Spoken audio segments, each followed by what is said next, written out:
Hello family, welcome to Stories by Tocci. We bring you interesting folk tales. Please subscribe and drop a like for us. This generosity would go a long way for us. Also share to family and friends. And please turn on post notification to stay tuned for more. Thank you as you do so. Now let's get into the story. They laughed first with their eyes, then with their mouths, and finally with their throats, until the sound bounced around the danfo like loose coins. Evelyn felt every note rattle inside her ribs as the early rain varnished Lagos in a thin, unfriendly shine. She stepped up with a careful foot, guarding a handbag that had outlived better seasons, and slid into a window seat that smelled of yesterday's sweat and detergent pretending to be today. The conductor's knuckles drummed the roof impatiently, his call for fares fractured into the hiss of wipers and the snarl of traffic already quarreling before sunrise. A girl in braids whispered, a man in a frayed blazer smirked, and two market boys shared a joke they tried to bury beneath their palms but let loose anyway, about a woman who used to be big, now squeezing into ordinary life. Evelyn lowered her gaze, not as surrender but as shelter, letting droplets race each other down the glass while the bus coughed forward past Ojalegba. She counted breaths like tiny paddles ferrying her across a wide, judgmental river. One for courage, one for quiet, one for whatever comes next. Outside, umbrellas bloomed like sudden flowers, Okada's threaded needles between lanes, and a hawker rapped coins against his tray, as if spelling her name in Morse code. She pressed her thumb against the seam of the bag the way a person touches a scar to confirm both pain and survival. The radio spat out high life that sounded like nostalgia on stilts. Someone behind her said, "From GRA to Danfo, life is a wheel," and another answered, "Some wheels turn backward." Evelyn looked at the faint silhouette of her face in the window, the city skimming across her cheeks like a film, and told it quietly, "Forward is forward, even when it crawls." When the bus lurched, her shoulder brushed a stranger's sleeve. The apology she offered came out steady, but her chest wobbled like unset pap. A billboard promised new apartments with Italian kitchens. Below it, gutters argued with the rain and won.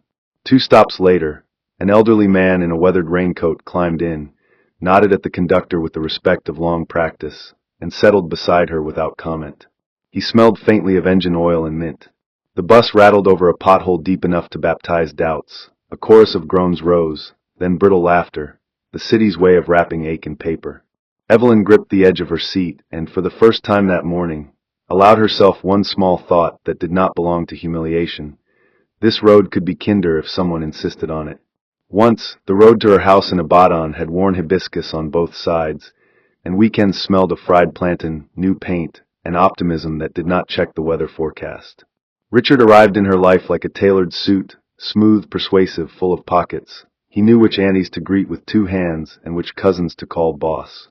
At a cousin's wedding in Okadu, he placed a plate of jollof in front of her as if laying foundation, and began to talk about plans that sounded both wide and neat.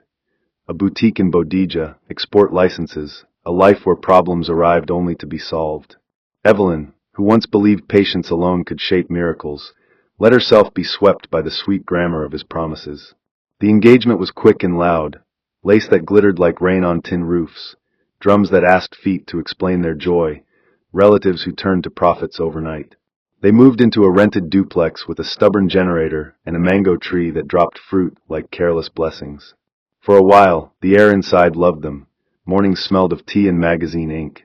Evenings held laughter that tired the cheeks. Then small misplacements began. A bill ignored here, a story rehearsed too well there, a cologne that arrived home on his shirt before he did. He started calling her anchor, but not the kind that holds ships steady, the kind dragged across the floor with the face that says, "You keep me from flying." She stitched curtains with bright borders and baked cakes that rose like hope, but sweetness evaporated faster than the ink on his apologies. The boutique plan turned into a car he called investment. The export license floated away like paper on harmattan wind, and the mango tree became their only faithful supplier. Nights stretched long. He learned to return late. She learned the art of smiling without opening the mouth.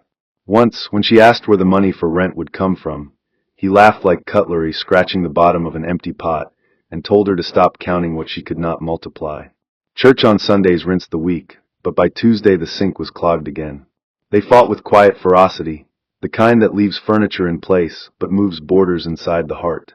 An uncle warned her that a woman who asks too many questions will be called difficult. She watched the word difficult walk around the room in borrowed shoes and refused to let it sit. Still, the ground shifted beneath them. She found a receipt for perfume she never wore. He found excuses for absences that arrived dressed better than the truth. Love became a house with doors that led back to the same corridor, no matter which way one turned. She slept lighter, he laughed harder, and the distance between their shoulders learned new geography. The day the marriage ended did not arrive with thunder. It crept in like a postal clerk, stamped the envelope, and asked for a signature. The lawyer's office in Ibadan held the stale smell of old paper and older disappointments. The fan twitched overhead, pushing heat from one corner to the other like a bored usher. Evelyn sat straight-backed, pen steady, reading clauses that reorganized her life into inventory. Car to him, savings to doubt, dignity to be carried out by the bearer. Richard sat opposite, arms crossed like a policeman guarding a rumor, his face wearing that flat smile of men who believe the earth will keep spinning in their direction. When the clerk thumped the final stamp, the sound pinged around the room like a small gunshot. Nobody flinched. On the pavement afterward she counted breaths, then counted options, and by evening had given notice to the landlord and packed her dresses into boxes that once held promises of appliances. Lagos received her with elbows. She found a small room behind a noisy staircase in Yaba, a window that watched trains like an old friend, and a table saved from a closing shop that carried both meals and ideas. Work began at a clothing store on Herbert Macaulay Way, where mannequin necks gazed at the ceiling as if waiting for better weather. She steamed hems, took measurements, and learned how customers carried their days in their shoulders. Morning commutes became her new school. She rose before dawn, beat her scarf into obedience, and joined the living tide at the bus stop where men sold batteries, women sold hopes, and conductors sold distance. Gossip followed her like a stray dog that had learned her route. She used to host, someone murmured. Look at her now, another confirmed, as if a life could be wrapped in 9 words and handed over like change. The first month, she cried in bathrooms. The second, she reserved tears for late-night kettle steam. She bought a small notebook and wrote about traffic that snarled like cats, drivers who mistook volume for authority, seats that decided who mattered. She timed the intervals between promises and arrivals. She counted how disrespect added minutes to every hour. When rain came, she rolled her trousers to the calf and stepped into puddles that reflected billboards advertising serenity. On her way home, she sometimes stopped at Ojalegba Bridge to watch light fade and courage grow. Poverty tried to negotiate a long lease. She paid partial rent in stubbornness and the remaining balance in silence. The city did not clap for effort, but it noticed discipline. A woman who once wore oak to parties now learned how to stretch bread into 2 meals and a lesson. Mr. Lawson arrived into her story, as if he had been walking in parallel all along, an elderly man with hands that remembered spanners and eyes that refused retirement. He first nodded at her notebook on a crowded bus that smelled of rain and roasted corn, then asked, not nosy but curious, "Are you keeping score or building a map?" She answered without bravado, "Both, sir," and he smiled the way fathers smile when a child chooses a tool instead of a toy. From then, their encounters became a soft routine. He taught her to read roads like sentences. Commas were speed bumps, full stops were junctions where tempers gather, and exclamation marks were the sirens nobody wants to hear. She learned that engines confess in whispers if you listen before they scream, that gears reward gentle hands, that drivers arrive on time more often if someone respects their time too. She wrote everything down. The hour motorcycles invade lanes like ants, the places where fear sits at night, the terminals where shouting steals minutes. She wrote questions for a future she did not yet dare to name. What if a bus left when it should without apology? What if a conductor spoke as if passengers were guests? What if sorry for the delay was not a performance but policy? The city kept being itself, loud, impatient, alive, while inside her a different Lagos took shape, quieter but not weak, orderly but not cold, a network where dignity could travel like air. On a night when thunder rolled over Yaba, and the power abandoned the building as if insulted, she lit a candle and spread her notes like a tailor laying fabric across a table. The flame made her handwriting look bolder than it felt. She did not know yet that heartbreak had pushed her onto a platform where purpose waited like a patient train. She only knew this. The laughter on that morning bus would not be the final chorus. The road might be rude, but she would learn to speak its language and teach it new manners, one page, one route, one day at a time. The city always seemed hungrier in the morning, chewing through patience, gnawing on dignity, and spitting out fragments of ambition along the gutters. Evelyn pressed her way into the queue at Yaba bus stop, notebook tucked tight beneath her arm, as if it were a fragile secret that the world must not bruise. The conductor shouted prices in a voice cracked by overuse, his words bouncing against the corrugated roofs of roadside kiosks that still smelled of Acra oil. Rain threatened overhead, that gray curtain that Lagos unfolded whenever it pleased, and commuters shifted nervously, adjusting umbrellas that would soon prove too small or shoes that would be swallowed by puddles. She managed to squeeze into a bus that had lived longer than its promise, a Danfo whose body wheezed with every turn of the key, its seats patched like old wounds. As the door slammed shut with the impatience of rust, whispers followed her inside. She felt them touch the hem of her skirt, crawl across her shoulders, and linger like smoke near her ears. Some chuckled outright, their voices slicing through the thick smell of damp uniforms and tired perfume. Sia Shide carried book everywhere, as if that one go cook food for her. She did not answer. Instead, she opened her notebook and let her pen move like a mosquito drawing quiet blood. She wrote about the conductor's hurried hand signals, about the minutes wasted arguing over change, about the quarrel that erupted between two women over a seat that neither could comfortably claim. Her eyes traced the road as though it were text, each pothole a misplaced punctuation mark, each jammed intersection a poorly written paragraph. Around her, the gossip thickened, but she had found something else to inhale, possibility. She remembered once when she had waited nearly 40 minutes in the rain only for the bus she entered to break down halfway to her stop. Today, she jotted, reliability is the first respect a system can give. Her handwriting, normally neat, turned hurried as the bus rattled over uneven tar, but every crooked letter was still a seed. By the time she descended at her stop, brushing against shoulders that refused to give way, her notebook already carried the beginning of what might someday grow teeth strong enough to bite back at chaos. She walked into the day with her head low, but her mind upright, whispering to herself, I will find the rhythm behind this noise. The clothing shop where Evelyn worked was a world of textures, threads that crossed and tangled, patterns as bold as arguments, and customers whose moods were stitched more tightly than their garments. Madame Tocci, round-bodied and sharp-tongued, ruled the place like a queen who had survived too many wars to be gentle anymore. Bolts of Ankara leaned against the walls like colorful soldiers waiting to be called into duty, and the hum of a sewing machine in the back room carried on like a drummer who refused to rest. Evelyn measured sleeves and waists, smiling when required, nodding when customers barked at the price or raised brows at delivery times. She was careful, precise, hands steady even when her spirit stumbled. The notebook, tucked inside her handbag on a nearby table, called to her like an unfinished story. Whenever she found a moment, she scribbled quickly. Ideas sparked not from fabric but from movement. A deliverman entered, rainwater dripping from his elbows, handing Madame Tocci a brown-wrapped parcel. The older woman scolded him for lateness, her voice loud enough to shake mannequins in their glass cases. Evelyn bent to mark a client's hem, her face composed, but inside her mind was sewing pieces of thought into shape. Routes delayed because couriers wasted time, customers angry because efficiency had no tailor. She saw echoes between the shop and the buses, disorder hiding beneath routine, profit devouring patience, service treated as favor rather than duty. A mirror near the wall caught her reflection, a faint ghost beside a taller client, and in it she saw not only herself but the quiet persistence of someone who would not be erased. While others fought over fabrics, she gathered threads of wisdom, knotting them carefully inside her head.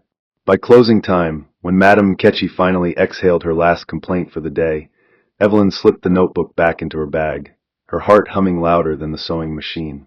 She left the shop into the cool damp of evening, streets heavy with puddles, but her spirit lighter, as though each drop of rain was rinsing away despair and watering an unseen garden. That evening, Lagos remembered its favorite trick, sudden rain like a drama rehearsed with no warning. Evelyn pulled her scarf tighter as she boarded another Danfo at Palm Grove, the bus already crowded with passengers who smelled of wet clothes and unspoken fatigue. A pregnant woman shuffled in, and immediately a ripple of kindness spread. Strangers adjusted, one man rose, and hands stretched to steady her as she settled into a seat. For a brief moment, the bus felt like a family stitched together by necessity. The conductor cracked a joke about rain adding extra salt to the fare, drawing reluctant laughter from the crowd. Evelyn, pressed against the window, opened her notebook discreetly, capturing the tenderness, the humor, the small victories hidden in an otherwise brutal commute. Neon lights from shops blurred in the wet glass, turning puddles into pools of color, and each honk of a passing car sounded less like annoyance and more like punctuation to her thoughts. She noticed how fatigue softened people, how humor rescued them from snapping, how even in the most chaotic systems there existed fragile sparks of humanity. Her pen raced, though the words wobbled with the jerking of the vehicle, recording the exact moment the bus tilted to avoid a crater disguised as a puddle, passengers groaning, and then chuckling as though laughter could patch asphalt. These observations became her secret education. By the time she reached her stop, stepping carefully to avoid ankle-deep water, her notebook carried not just complaints but sketches of solutions. What if buses had better seating? What if schedules treated passengers like people? What if dignity did not depend on chance kindness? She hugged the notebook under her arm as though protecting an infant from the rain, whispering, "Someday," as she hurried down the slick street. Behind her, the Danfo's taillights glowed red against the night, but ahead of her the road glittered with possibility. Her rented room in Yaba welcomed her with the musty scent of damp clothes and kerosene smoke, the kind of smell that wrapped itself around the furniture and refused eviction. She hung her soaked skirt by the window, the glass trembling as trains rattled past in the dark. A small kerosene lamp threw its weak light onto a wooden table where her notebook lay open like a patient awaiting treatment. Coins clinked inside a jar nearby, their smallness almost mocking, yet she counted them again before pushing it aside. Evelyn leaned over her notes, her pen scratching with urgency, mapping timetables, drawing routes, circling intersections that swallowed too much time. She was no longer just recording. She was designing, sketching a Lagos where buses could be disciplined and respectful. Outside, generators groaned like tired beasts, children's laughter echoed faintly through cracked walls, and the occasional car horn pierced the night. Inside, her room pulsed with determination, every page of her notebook swelling with ideas too big for its binding. She imagined a bus where conductors greeted with respect, where passengers were treated like clients instead of burdens, where schedules were not suggestions but promises.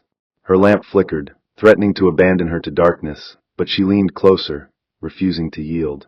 Midnight passed unnoticed, the city beyond her window still muttering in restless tones. Evelyn pressed her hand flat against the open notebook, the ink smudging slightly beneath her palm, and murmured to herself, "They think they are laughing at me. One day they will line up to enter my buses." The room held her words as if recording them too, walls whispering back her vow.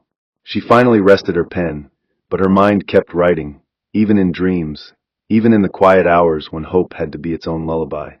The morning broke with an uneasy sky, the kind that carried gray in its bones and rain in its breath, yet Lagos continued as if clouds were only another nuisance in a city already brimming with them.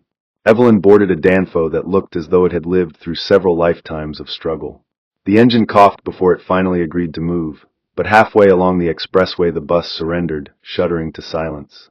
Rain poured like a reprimand from heaven, drumming on the roof, seeping through cracks, baptizing passengers who hissed and complained as if their curses could tighten bolts or restart an engine. The driver wrestled with the hood, his hands blackened with grease and frustration, while the conductor sparred with angry commuters demanding refunds. Many passengers stormed out, arms shielding their heads, pacing the roadside under umbrellas or scraps of nylon. Evelyn, drenched to her skin, stayed seated by the window, her notebook shielded beneath her elbow, ink smearing but words refusing to die.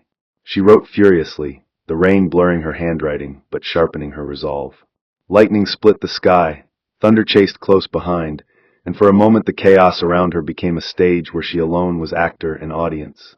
She wrote about breakdowns as predictable as cockcrow, about drivers who patched vehicles with hope instead of repair, about passengers forced into misery because choice was a luxury Lagos refused to provide. A woman outside cursed loudly, vowing never to take Danfo again. A man muttered that the rich drove past in comfort without knowing this kind of disgrace. Evelyn's pen caught every note of pain, every syllable of frustration, turning them into lessons that would not stay trapped on paper. The rain soaked her hair, her blouse clung to her body, but her hand refused rest.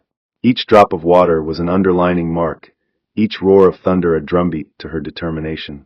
When the driver finally declared defeat, Evelyn tucked the notebook into her bag as though storing away gold mined from mud, and stepped into the downpour with a spine straighter than her soaked skirt could manage. The bus sputtered back to life eventually, though not with the grace of recovery, but the reluctance of resignation. Evelyn had already chosen not to re-enter it. She walked down the dim roadside of Ojalegba, her shoes sucking mud, her skirt heavy with water. Streetlights flickered like half-kept promises. Puddles reflected neon from tired shop signs, and behind her the angry passengers clambered back in with faces carved by irritation. She walked with her notebook pressed tightly against her chest, shielding it as though it carried her pulse. The air smelled of exhaust and wet bread, hawkers shouting their wares even as rain slapped against their umbrellas. Each step forward was a battle, yet every step carried a strange rhythm, as though her feet were marking out a new drumbeat for her life. A man brushed past her, muttering at the lateness of everything in Lagos, and she found herself whispering back words he could not hear. Not everything will always be late. Determination drew lines on her face where fatigue tried to smudge. When she passed a group of young men huddled beneath a zinc shelter, one pointed and laughed, calling her Madam with book for rain. She did not pause. Her heart thumped hard, not with humiliation but with the knowledge that those jeers were temporary, while the ideas locked within her pages would endure like stone carvings. As she reached the end of the street, a Danfo roared past, splashing her with water, but she only gripped her notebook tighter, whispering a vow that Lagos would one day learn to honor the dignity of its people. Neon lights blinked uncertainly, but her eyes burned steady, seeing not the mud beneath her feet, but the path stretching beyond it, lit by a vision still invisible to others. Later that week, fate arranged another encounter that would bend her story further toward clarity. She sat in a small roadside canteen, steam from bowls of pepper soup clouding the air, yellow bulbs buzzing overhead. Mr. Lawson was there, the elderly man whose eyes carried decades of knowledge the way books carry history. He waved her over with the familiarity of kin, though their blood shared no ancestry. Over their meal, he spoke about routes and systems, his hands sketching patterns in the air as though tracing maps invisible to everyone else. Evelyn listened, her notebook open, catching every detail like raindrops in a basin. He explained why buses broke down in certain areas, how poor maintenance was not accident but neglect dressed as survival, how drivers often worked more hours than safe, and how conductors, desperate for fares, treated passengers as prey rather than partners. He pointed out that respect cost nothing yet created wealth when multiplied across service. Evelyn's pen scribbled as her mind expanded.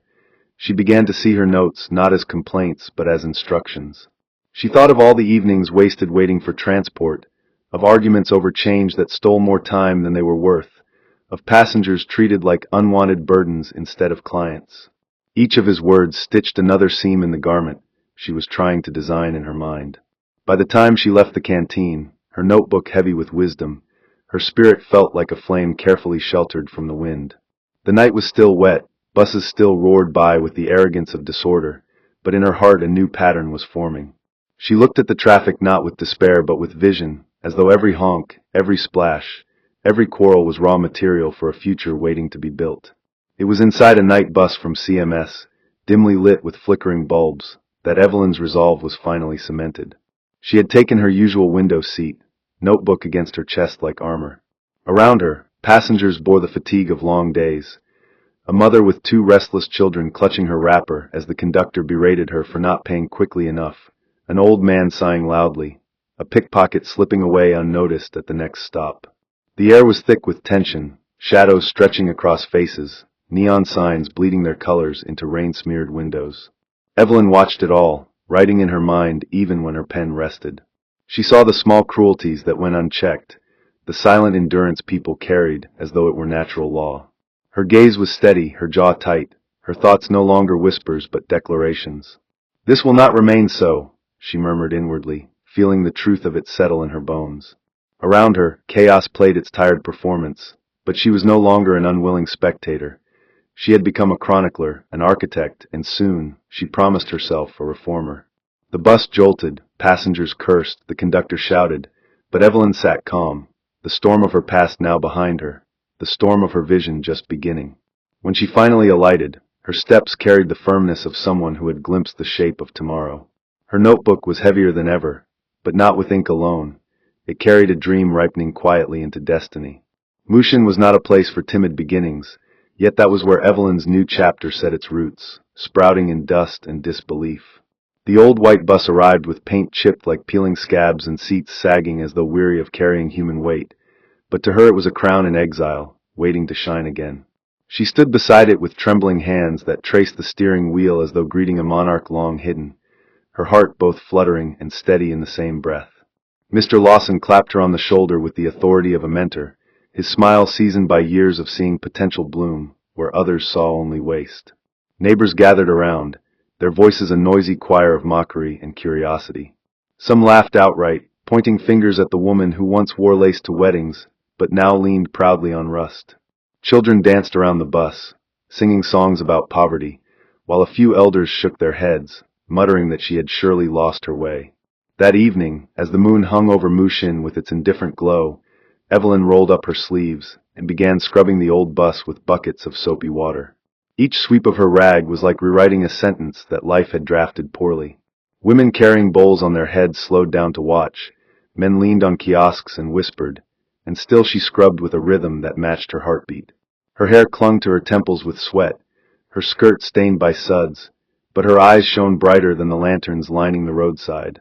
Where others saw decay, she saw a vessel of change. Where they heard gossip, she heard prophecy. Her arms ached, her back bent, but her spirit straightened taller with each rinse. By midnight, the bus gleamed faintly beneath the moon, no longer merely white but baptized into possibility. Evelyn leaned against its side, breathless, drenched, but alive in a way she had not felt in years. She whispered to herself, "This is not the end of my shame, this is the beginning of their surprise." And the bus, silent and loyal, stood with her as a witness to her vow. But Lagos was not a city that yielded without a fight, and Evelyn soon learned that dreams were costly passengers. The first week her bus hit the road, its engine groaned in protest, breaking down on a muddy roadside, steam rising from the hood as though mocking her ambition. Passengers poured out in irritation, some shouting, others shaking their heads as if they had predicted failure from the start. Evelyn apologized with hands clasped in humility, her notebook trembling in one hand while a mechanic bent beneath the hood. The driver, Chitty, a young man she had hired for his patience rather than his polish, wiped sweat from his brow and muttered encouragement, though his frustration showed in the tightness of his jaw. The ground was still wet from an earlier rain, and the passengers, their shoes caked with mud, scolded loudly about wasted time. Evelyn stood firm, her heart pounding with humiliation, but she refused to let despair stain her voice. She noted every complaint, every detail of delay, vowing to transform pain into lessons. "This will not happen again," she told herself, even as a woman waved angrily at her, declaring she would never board Evelyn's bus again. The mechanic finally coaxed the engine back to life, coughing and sputtering, and the passengers clambered back inside reluctantly. Evelyn sat silently in the corner of the bus, her hands clenched in her lap, but her spirit whispering louder than her shame. She thought of how Richard would laugh if he saw her like this, and the thought hardened her resolve. She imagined the laughter of neighbors the night she scrubbed the bus, and decided their mockery would one day taste like regret. By the time the bus reached its final stop, her notebook was already filled with new strategies, stricter maintenance checks, spare parts stored in advance, a system of accountability for drivers. That night, as she sat alone in her small room, she turned humiliation into blueprint, failure into curriculum. Lagos had tested her and tried to break her resolve, but she was determined to prove that even a broken bus could carry destiny if driven by the right heart. In time, Evelyn's efforts began to bear fruit, not loudly at first, but like a quiet seed breaking through soil. She repainted the bus, bright blue this time, as if baptizing it into its true calling. The sight of that bus among rusty Danfos at the terminal was like a star caught in daylight, difficult to ignore. Chitty wore a crisp white uniform shirt with "Respect First" embroidered neatly on the pocket, and passengers blinked in surprise when they entered to find clean seats and polite greetings. Mothers with children climbed aboard cautiously, then sighed with relief when they realized there was space for them to sit comfortably. Traders adjusted their wares as they found no insults from the conductor, only respectful words and careful handling of their change. Evelyn stood at the side, notebook in hand, jotting notes as she observed every reaction. Rival conductors mocked her openly, calling her bus government experiment, and laughing about how long she would last. Yet the whispers among passengers told a different story. Some said they preferred her bus because it left on time, others spoke about how refreshing it was to be treated with dignity on a journey that usually stripped people of it. Within weeks, more commuters began to seek out her blue bus, even if it meant waiting longer. Evelyn returned home each evening exhausted but satisfied, her notebook heavy with lessons but her spirit lighter with proof. She no longer scrubbed gossip off her skin. Instead, she wore their whispers like ornaments, each one proof that she was being noticed. Standing at the terminal one bright morning, watching passengers choose her bus over others, she felt a quiet smile spread across her face. What had started with laughter at her expense was beginning to turn into admiration, and though it was fragile, it was real. She knew then that she was not simply running a bus, she was running an idea, a new way of seeing service in a city that had forgotten courtesy. The fourth month brought a test Evelyn had not anticipated, but one that would affirm her place among the city's whispers. On a seemingly ordinary afternoon, a government inspector boarded her bus disguised as a regular passenger. His plain clothes betrayed nothing, and he sat quietly, observing with eyes that saw what others missed. Chitty drove with calm precision, his hands steady on the wheel, his demeanor unflinching despite the usual Lagos chaos outside. The conductor spoke politely, offering receipts without being asked, greeting passengers as though each one carried honor. Evelyn sat at the back that day, pretending to be just another commuter, but her eyes never stopped scanning the small details of behavior. She watched as passengers relaxed, some chatting softly, others grateful for a bus that did not turn into a battlefield of insults. The inspector scribbled notes into his small notepad, his expression unreadable, but his nods subtle. Outside, Lagos traffic stretched like a stubborn rope under the hot sun, yet Evelyn's bus moved steadily, arriving at its stops on time. By the time the inspector alighted, he glanced once at Evelyn, as though acknowledging that he had seen more than enough. Days later, a letter arrived at her small office. Her company was being recommended for official contracts. Evelyn held the letter in trembling hands, her eyes stinging with tears she did not let fall. This was no longer just a bus repainted blue. It was the beginning of a fleet, the seed of an empire planted in the soil of humiliation. She placed the letter inside her notebook, beside her earliest scribbles of frustration and resolve, and whispered, "Forward is forward, no matter how slow." That night, as she sat in her room, listening to the distant rumble of trains and the city's restless heartbeat, Evelyn smiled through her exhaustion. She had stepped into a war against chaos and was beginning to win, not with noise or arrogance, but with persistence and respect. The city, little by little, was beginning to notice. The depot smelled of paint and ambition, a sharp mixture of turpentine, oil, and the sweat of men rising before dawn to polish dreams into steel. Rows of freshly painted blue buses stood like soldiers awaiting inspection, their windows gleaming with promise under the early morning sun. Evelyn stood at the edge of the yard, notebook in hand, her heart swelling with a pride she refused to display too openly. These were no longer just vehicles. These were her children, her proof, her answers to the laughter that once echoed on crowded danfos. Chitty, dressed neatly in his uniform, guided younger drivers through routines with hand gestures firm and patient, his voice carrying the authority of one who had learned to respect the road.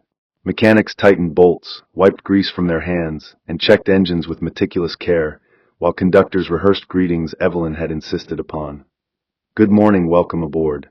On one wall of the depot, a large clock ticked steadily, symbolizing the discipline she had fought so hard to plant in soil that once thrived only on delay.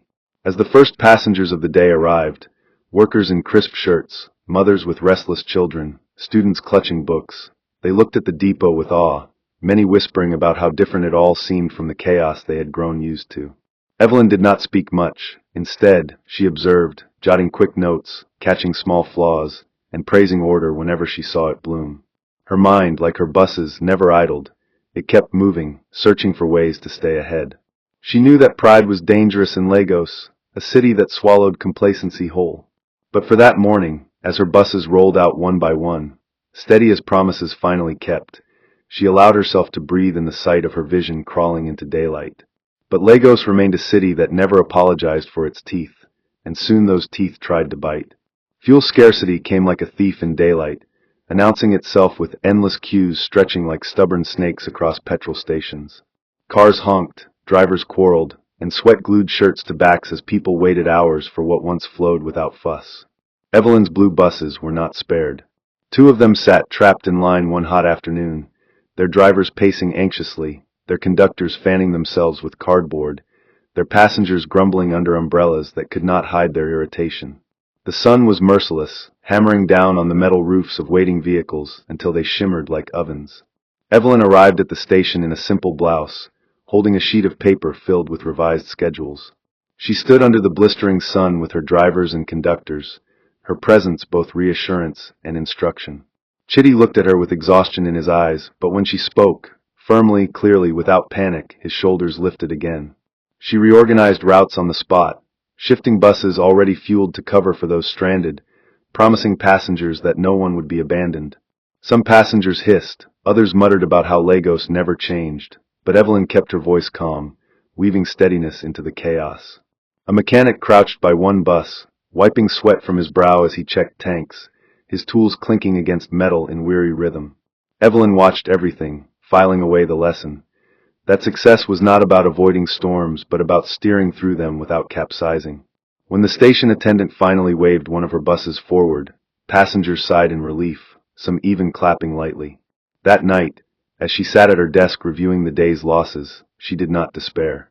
She understood that obstacles like scarcity were not just interruptions, they were tests, sharpening her resolve, teaching her that leadership was forged not in comfort but in fire.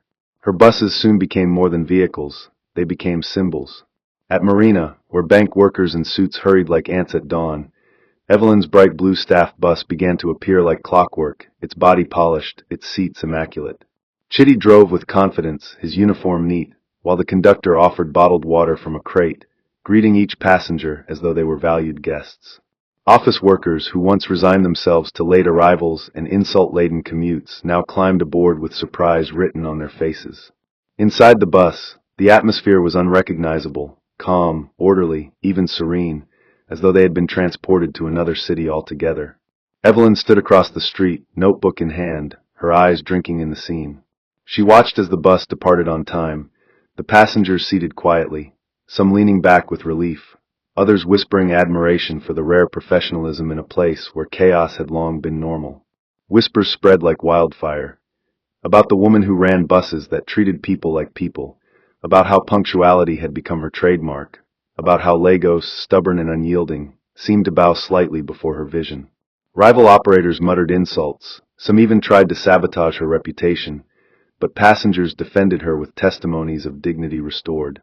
It was here, at that Marina stop, that Evelyn realized her buses were no longer merely an answer to her personal humiliation. They had grown into a movement, proof that kindness and discipline were not luxuries but necessities, capable of transforming even the most chaotic systems. And for the first time, she allowed herself to hope not just for survival, but for legacy. Victoria Island, with its shimmering lagoon and towers of glass, became the stage for her next triumph. Her buses, neatly lined outside a brand-new office, shone under the night sky like jewels polished by perseverance. The building itself was modest by corporate standards, but to Evelyn it was a palace carved out of resilience. She walked barefoot across the tiled floor of her office, still empty of desks, the glass walls offering a wide view of the city she had wrestled with and, in her own way, tamed. On the wall behind her hung a framed note given by a grateful passenger. "Thank you for treating us like people." She touched it with fingers that trembled slightly, remembering all the nights spent in darkness with only a kerosene lamp and a notebook as company. Outside, the lagoon shimmered under the moonlight, her fleet parked neatly below, engines resting but ready. She sank into the quiet of that night, the hum of the city far away, her spirit filled with gratitude that no words could fully contain. She whispered a prayer of thanks, not for riches or recognition, but for strength, the kind that endures humiliation and turns it into victory. For a long moment she stood gazing at the buses below, her reflection faint on the glass, two Evelyns staring at each other, the one who once sat weeping on a broken Danfo, and the one who now commanded a company. She smiled softly, not out of arrogance, but out of peace. The journey had been brutal, the road unforgiving, yet here she stood, alive, unbroken, and victorious. And in that silence, the city itself seemed to bow its head, acknowledging that a woman mocked in shame had risen to rewrite the story of its streets. The evening sun dipped slowly over the lagoon, the sky painted with streaks of orange and violet as Evelyn sat at her sleek desk in her new Victoria Island office. The building's glass walls caught the glow, reflecting both the water outside and the rows of blue buses parked neatly below, their bodies gleaming like disciplined soldiers at rest. She leaned back in her chair, the leather cool against her shoulders, and stared at the thick folder before her. Job applications, stacks of them, each page carrying the story of someone in need of opportunity. Her pen lingered over one resume, and her eyes froze when she read the name boldly printed across the top, Richard Carter. The letter seemed to stare back at her, demanding a reaction, daring her to flinch. For a moment the air thickened, and the hum of the air conditioner felt distant, drowned beneath the sound of memories crawling up from the past. She remembered his laughter years ago, loud and careless as she stepped onto a danfo, clutching her faded bag while whispers sliced at her dignity. She remembered the sting of signing divorce papers, the smirk on his face as if she were being reduced to ashes while he would forever stand in the light. And now, that same man's name sat in front of her, tucked inside a plea for employment, for entry into the company that bore her sweat and resolve. She placed her pen gently on the desk and stood, walking slowly toward the window. Her reflection stared back at her, older, steadier, marked not by bitterness but by quiet triumph. Below, her buses lit up one by one as the streetlights came alive, a fleet born from her humiliation and her unrelenting will. Her lips curved into a small smile, not cruel but calm, as if to say, "Life, you write poetry in your own strange ink." She touched the glass lightly, her fingers tracing the shimmering cityscape, and whispered under her breath, "Forward is forward, and some circles close themselves." Morning came with the clarity of a bell rung in the heart. The office buzzed with quiet efficiency, staff moving briskly along the corridor outside, while Evelyn sat waiting behind her desk, navy gown falling gracefully against her chair. She had already instructed her secretary to let him in. When the door opened, Richard stepped inside, and the years between them collapsed into the room like unwelcome guests. He was darker now, not in complexion but in spirit, shoulders slumped beneath the weight of disappointments life had handed him. His suit was cheap, the fabric stretched awkwardly across his frame, and his tie hung like a concession rather than a statement. He froze when he saw her seated, poised, her pen in hand, her gaze unwavering. For a moment, the same smirk threatened to cross his lips, but it faltered, replaced by a shaky smile that carried desperation rather than arrogance. "Evelyn," he said, his voice carrying the same baritone that once charmed guests at their wedding, but now hollow brittle. She did not rise. She simply gestured to the chair across from her. The silence between them was heavier than any conversation could have been, filled with echoes of laughter once used as a weapon and silence once forced as punishment. He cleared his throat, fumbling for dignity, but his eyes betrayed him, darting toward the folder he knew carried his name. She studied him quietly, her face unreadable, her composure as sharp as steel wrapped in velvet. The air conditioner hummed, pens clicked outside, the city pulsed beyond the glass walls, but inside that office the world seemed to hold its breath. He spoke again, this time softer. "I'm looking for a chance." The words hung there, fragile, almost unbelievable. Evelyn nodded once, slowly, her mind turning over memories and present realities, but her face remained calm. Power no longer needed to roar, it simply needed to exist, and in that room, it belonged entirely to her. That evening, Evelyn chose to ride her own bus, not as a leader inspecting her empire, but as a passenger reclaiming the dignity she once was denied. The twilight sky bled into Lagos, its bridges glittering with neon reflections on puddles left by an earlier rain. She boarded quietly, taking a seat by the window, her navy dress flowing gently around her ankles, her shoes left aside to let her bare feet breathe. Around her, the bus carried life, a mother rocking her baby to sleep, children giggling in the back, a conductor greeting passengers with courtesy that seemed to surprise them into smiles. The hum of the engine was steady, the seats clean, the atmosphere serene, a far cry from the chaos that had once humiliated her into silence. Evelyn leaned her head lightly against the window, watching the lagoon ripple under the fading sky, the city's lights shimmering like jewels scattered carelessly. Passengers around her did not know who she was. To them, she was just another commuter, an ordinary woman traveling home. And she preferred it that way, this anonymity that allowed her to sit quietly inside the very dream she had built with her hands. She smiled faintly, not at the memory of her pain, but at the certainty of her victory. Every honk, every laugh, every insult from years past seemed far away, drowned beneath the rhythm of her bus gliding smoothly over a bridge that once carried her shame. Tonight it carried her pride, not loud, not boastful, but calm, steady, eternal. Night returned her to her office, its glass walls glowing faintly under the city's moonlit sky. She walked barefoot across the tiled floor, a simple gown draped around her, carrying her battered old notebook in her hand. It was worn, its pages yellowed, its cover frayed, but to Evelyn it was a holy relic, the stone tablet upon which her destiny had first been carved. She set it gently on her desk, beside a small jar that still held the few coins she had once saved in Yaba, tokens of a life that had nearly broken her. Sitting by lamplight, she opened the notebook to a blank page and wrote slowly, deliberately, with a hand that no longer trembled. "We have arrived." She paused, looking at the words, feeling the weight of every storm she had survived press against them. Behind her, through the glass, her fleet of blue buses stood in perfect rows, engines silent but promises alive. The city outside buzzed faintly, but here in her office was stillness, a quiet peace that needed no applause. She closed the notebook, her fingers lingering on its cover, and leaned back in her chair. Gratitude filled her chest, not loud like thunder but deep like a river's undercurrent. She whispered a prayer of thanks, her voice barely above the hum of the city, for endurance, for vision, for the dignity of being able to rewrite her story. And as she sat there, the reflection in the glass showed not just one woman, but two. The Evelyn of the past, rain-soaked and mocked in a danfo, and the Evelyn of the present, triumphant, serene, and whole. The city that once laughed at her now moved to her rhythm, and she knew, with a certainty beyond words, that her shame had not destroyed her, it had delivered her destiny. Life has a way of testing us with shame, setbacks, and laughter from those who think we will never rise again. But remember this, no insult can bury a determined heart, and no failure is final when courage still breathes inside you. What matters is not where you are mocked, but where you keep moving to. Just as Evelyn turned her tears into a company, so too can you turn your own struggles into stepping stones. Keep your vision alive even when others don't believe, because the same people who laugh today may bow in respect tomorrow. May your pain never be wasted, and may your tears water the soil of your greatness. May every door that humiliation tries to close be reopened by the hand of destiny. May strength rise inside you when the world expects you to fall, and may your story end in triumph, not in shame. May helpers find you at the right time, and may your dream never die before its season.